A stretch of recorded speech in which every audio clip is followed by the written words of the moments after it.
ये 30 अप्रैल 1945 का दिन है। जनरल हेलमुट वाइडलिंग फ्यूहरर बंकर के प्रवेश द्वार पर खड़े हैं। उनके हाथ में एक संदेश है जो हजारों लोगों की जान बचा सकता है। लेकिन इसे हिटलर तक पहुंचाने से पहले उन्हें 3 सुरक्षा चौकियों से गुजरना होगा। ऐसी चौकियां जो वरिष्ठ अधिकारियों को भी लौटा देती हैं। जब चारों ओर बर्लिन अराजकता में डूब रहा है, तब असफल होना कोई विकल्प नहीं है। भूमिगत गलियारे से गुजरते हुए वाइडलिंग पहले चेक पॉइंट पर पहुंचते हैं। वो मेज पर बैठे सैनिक को अपना पहचान पत्र देते हैं और कहते हैं, मैं जनरल हेलमुट वाइडलिंग हूं। मुझे तुरंत फ्यूहरर से मिलना है। सैनिक संक्षेप में देखता है, पहचान पत्र लौटाता है और एक 2 ठक ठक का कोड देता है। हर्मेटिक रूप से बंद दरवाजा खुलता है। वाइडलिंग भीतर प्रवेश करते हैं। सबसे आसान चेक पॉइंट पार हो चुका है।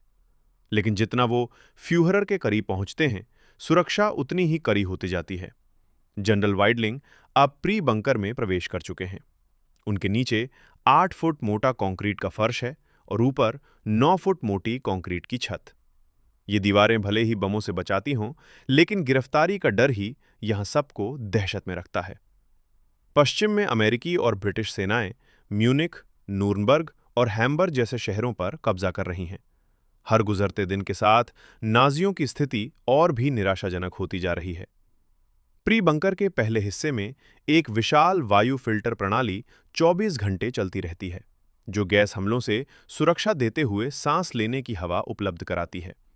इसके पास ही भोजन कक्ष है, जो रसोई से जुड़ा है, जहां हिटलर के शाकाहारी भोजन तैयार किए जाते हैं। इसके बाद भंडार कक्ष आता है, जहां से घिरे हुए बर्लिन पर नजर पड़ती है। खाद्य सामग्री जल्द ही समाप्त होने वाली है। गलियारे के अंत में वाइडलिंग अगली चौकी की ओर देखते हैं। फ्यूहरर बंकर का प्रवेश द्वार, जहां हिटलर और उसके सबसे करीबी लोग रहते हैं। यहीं मैग्डा गोएबल्स का शयन कक्ष और बैठक कक्ष है, जहां वो अपने 6 बच्चों के साथ रहती हैं। वो जोसेफ गोएबल्स की पत्नी हैं, नाजी प्रचार मंत्री और हिटलर के सबसे कट्टर समर्थकों में से एक, जो घोर यहूदी विरोधी था। गोएबल्स के कमरों के पास ही गार्ड और मेहमानों के क्वार्टर हैं। यहां हिटलर की निजी सचिवाएं, अंगरक्षक, सैन्यकर्मी और अस्थायी आगंतुक सोते हैं। वाइडलिंग बर्लिन रक्षा क्षेत्र के सर्वोच्च कमांडर हैं, सोवियत सेना के विरुद्ध आखिरी किला। फिर भी यह निश्चित नहीं कि उन्हें दूसरी चौकी से आगे जाने दिया जाएगा। मुझे फ्यूहरर से मिलना है, वे कहते हैं। आपका उद्देश्य क्या है? गार्ड पूछता है। वाइडलिंग कठोर स्वर में जवाब देते हैं, यह आपका विषय नहीं है। गार्ड पहचान पत्र जांचता है और फोन उठाता है। फ्यूहरर बंकर लगभग 4 मीटर मोटी स्टील कंक्रीट छत से सुरक्षित है। इसके ऊपर सघन मिट्टी की परत है। अंदर फर्श 1.5 मीटर मोटे और दीवारें 1 मीटर से अधिक मोटी हैं। ये चौकी एकमात्र प्रवेश और निकास मार्ग है। हथियार दीजिए। वाइडलिंग अपनी पिस्तौल सौंप देते हैं। आप जा सकते हैं। वो सीढ़ियां उतरते हैं। कुछ ही क्षणों बाद दरवाजा खुलता है। विल्हेल्म बर्गडॉर्फ बाहर आते हैं और पूछते हैं कि इतनी जल्दी क्या है। वाइडलिंग कहते हैं, मुझे फ्यूहरर से तुरंत मिलना है। फ्यूहरर अभी आपसे नहीं मिल सकते। मैं संदेश पहुंचा दूंगा। ये संदेश मुझे स्वयं देना होगा। शहर अराजकता में डूब रहा है। मुझे जाने दीजिए। एक जोरदार धमाका बंकर को हिला देता है। छत से धूल गिरती है।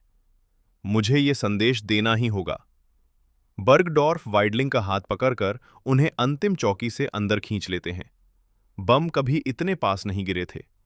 फ्यूहरर बंकर में प्रवेश करते ही तनाव बढ़ जाता है। यहां एक गलत शब्द भी मौत ला सकता है। हिटलर इससे कम बातों पर अधिकारियों को मरवा चुका है। अपनी महत्ता के बावजूद ये बंकर उम्मीद से कहीं अधिक बदहाल है।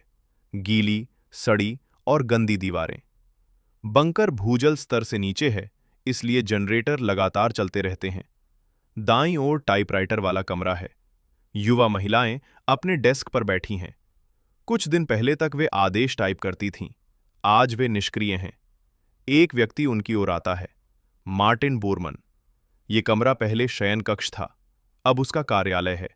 वो एनएसडीएपी की पार्टी चांसलरी का प्रमुख था। तीनों पुरुष सम्मेलन कक्ष के पास फुसफुसाते हैं। वाइडलिंग स्थिति बताते हैं। बर्गडॉर्फ गोएबल्स को बुलाने जाता है, बोरमन हिटलर को। बैठक मानचित्र कक्ष में होगी, जहां वाइडलिंग सच बताए। मेरा सुझाव है कि हम शहर छोड़ दें, वो कहता है। हम 15,000 युवा सैनिक पहले ही खो चुके हैं। हिटलर बीच में टोकता है, युवा लोग इसी के लिए होते हैं। गोइबल्स इसे भ्रम कहता है। हिटलर निर्णय देता है, हम बर्लिन नहीं छोड़ेंगे। वो कमरे से निकल जाता है। कुछ ही देर बाद गोलियों की गंध आती है। दरवाजा तोड़ा जाता है। हिटलर और एवा ब्राउन मृत पाए जाते हैं। उनकी लाशें बंकर से बाहर ले जाई जाती हैं, जलाकर गुप्त रूप से दफना दी जाती हैं। इसके बाद गोइबल्स अपने 6 बच्चों, पत्नी और फिर स्वयं को मार लेता है। जनरल वाइडलिंग आत्मसमर्पण करता है। 2 मई को वह बर्लिन की अंतिम रक्षा को हथियार डालने का आदेश देता है। 7 मई तक छिटपुट लड़ाई चलती रहती है।